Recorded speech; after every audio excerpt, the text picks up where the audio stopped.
tandaan, ang taong mahirap ay hindi ang taong walang pera, kundi ang taong walang pangarap. Ang imposible ay isang salita lamang sa diksyonaryo ng mga mangmang. Hindi mahalaga kung sino ka noon, ang mahalaga ay kung sino ka ngayon.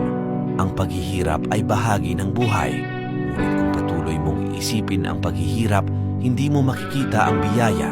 Ang pag-asa ay hindi pagtitiwala sa ating kakayahan, kundi ang pagtitiwala natin sa kakayahan ng Diyos.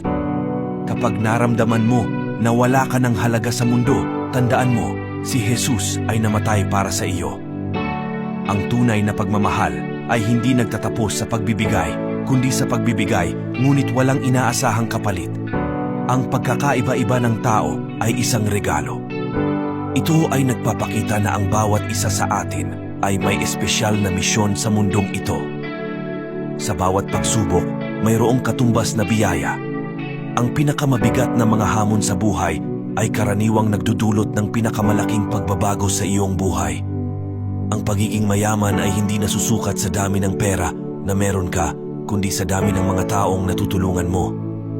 Hindi mahalaga kung ano ang katayuan mo ngayon. Ang mahalaga ay kung ano ang nais mong marating. Ang pagiging tapat sa sarili ay mas mahalaga kaysa sa pagiging perpekto sa harap ng ibang tao. Ang mga pagsubok sa ating buhay ay hindi upang pabagsakin tayo, kundi upang patatagin tayo. Kapag nakatuon ka sa problema, hindi mo makikita ang solusyon, kaya tumuon ka sa solusyon. Ang mga plano ng Diyos para sa iyong buhay ay mas malaki kaysa sa iyong mga pangarap.